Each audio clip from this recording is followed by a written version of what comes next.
Mantan Wakil Presiden Yusuf Kala kembali dilaporkan ke polisi. Tokoh bangsa yang akrab disapa JK ini dilaporkan ke Polda Metro Jaya atas dugaan tindak pidana penistaan agama.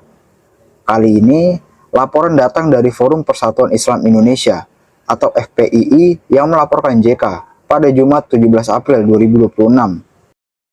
Mereka menilai ucapan Yusuf Kala dalam sebuah forum di Universitas Gadjah Mada berpotensi memecah belah umat beragama. Sebagai informasi, ini bukanlah laporan pertama yang menyeret nama JK dalam isu serupa. Sebelumnya, Gerakan Angkatan Muda Kristen Indonesia atau GAMKI juga mengambil langkah hukum yang sama. Mereka melaporkan JK ke Polda Metro Jaya terkait pernyataan yang dianggap mencederai kerukunan antar umat beragama. Kami dari Forum Persatuan Islam Indonesia, kami baru saja melaporkan Saudara Muhammad Yusuf Kala pada terduga hasutan terhadap agama dan potensi gangguan konflik sosial, yang mana terdapat pernyataan yang kurang ideal dalam pernyataan beliau pada hari Kamis 5 Maret 2026, tepatnya di Masjid UGM. Pada pernyataan beliau itu beliau mengatakan bahwasannya kami menduga ada unsur ujaran kebencian yang tidak sesuai dengan agama atau ajaran-ajaran agama yang berlaku. Dan pada narasi tersebut itu merupakan disinformasi teologis yang tidak sesuai dengan ajaran rahmatan lil alamin, sesuai daripada ajaran yang kami anut, seperti itu.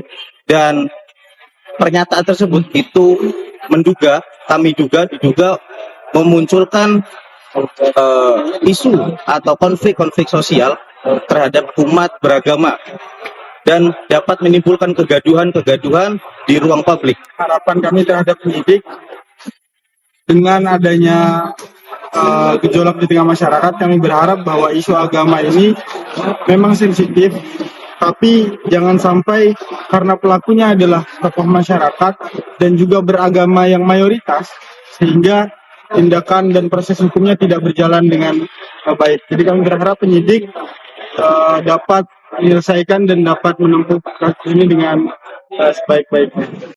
Mungkin perlu dijelaskan bahwa FPII atau Forum Persatuan Islam Indonesia yang barusan melaporkan Yusuf Kala bukanlah Front Pembela Islam kelompoknya Habib Rizik.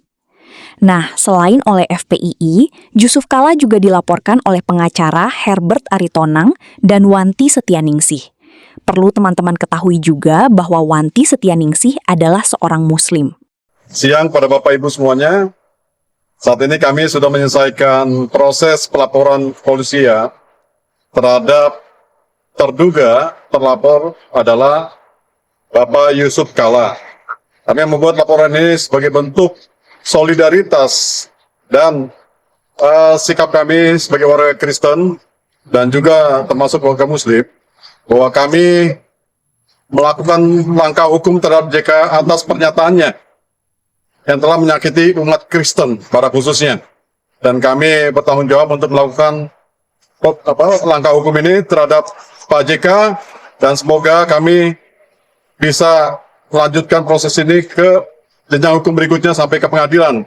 Kami tidak akan melakukan damai atau tawaran damai atau diajak damai. Bagi kami proses hukum harus tetap berjalan untuk adanya keadilan, bahwa tidak hanya minoritas saja yang menjadi korban tindakan hukum, mayoritas pun yang melanggar hukum, yang telah menistakan agama harus diproses hukum secara patuh.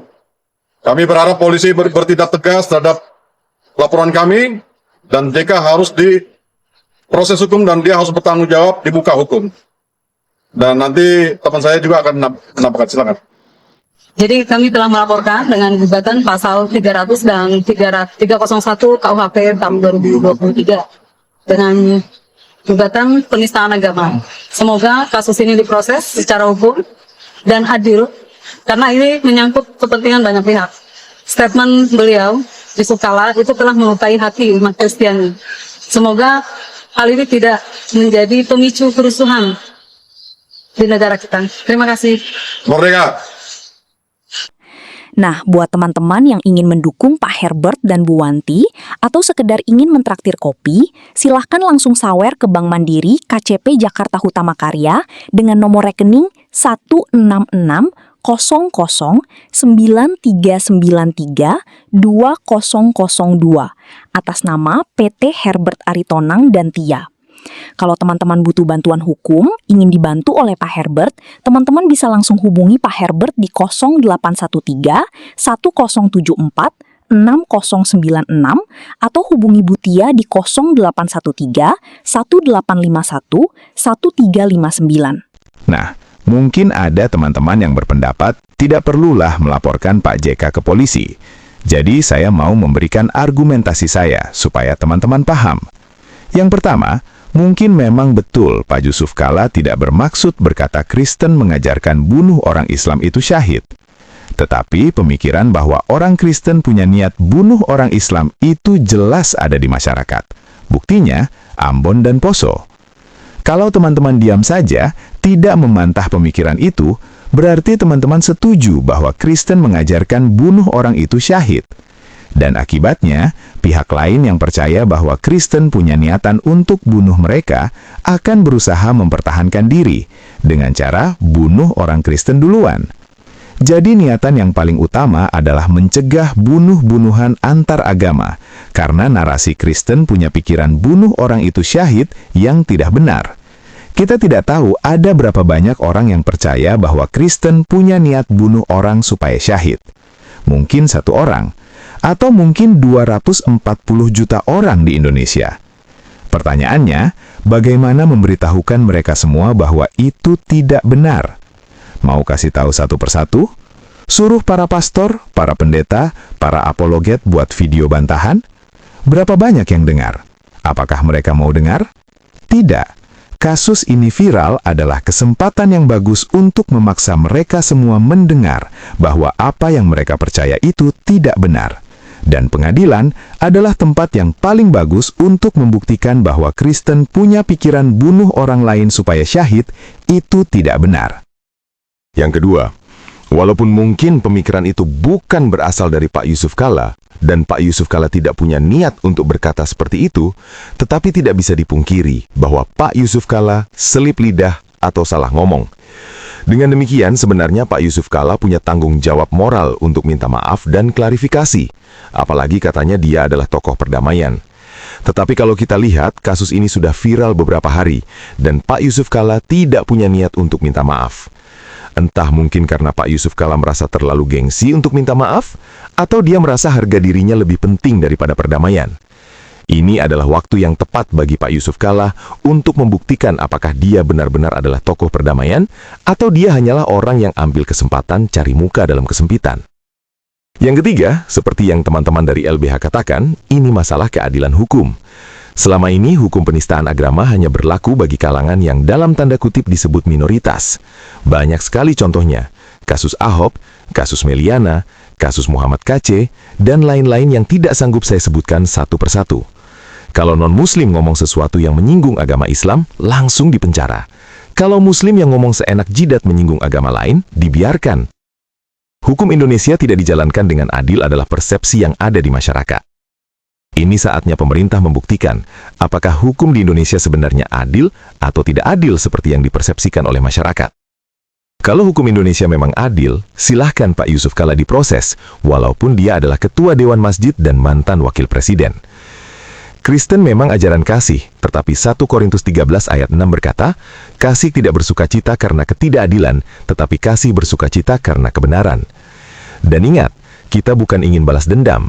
Saya pribadi tidak setuju dengan pasal penistaan agama, dan tidak ada yang lapor-lapor polisi karena masalah agama. Tetapi kenyataannya itu ada dan berlaku di Indonesia. Kita ingin pasal itu dihapuskan, bagaimana caranya? Selama ini yang menentang pasal itu dihapuskan adalah orang-orang seperti Pak Yusuf Kalla. Sekarang Pak Yusuf Kalla yang kena.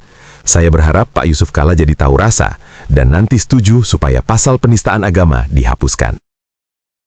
Kita bukan ingin Pak Yusuf Kalla dipenjara, dan kita bukan tidak memaafkan Pak Yusuf Kalla. Saya cukup yakin semua orang Kristen sudah memaafkan Pak Yusuf Kalla sebelum dia minta maaf. Tetapi permintaan maaf Pak Yusuf Kalla itu diperlukan bukan semata-mata untuk kita orang Kristen. Kita perlu orang seberang sono tahu bahwa kita tidak punya niat untuk bunuh mereka, dengan bukti keputusan bersalah dari pengadilan dan permintaan maaf dari Yusuf Kala.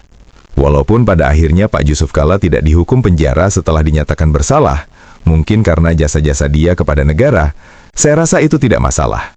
Karena tujuan kita yang paling utama adalah memberitahukan kepada seluruh rakyat Indonesia bahwa tidak ada ajaran bunuh orang itu syahid di Kristen. Sekian video kali ini, sampai jumpa di video yang akan datang. Tuhan Yesus memberkati.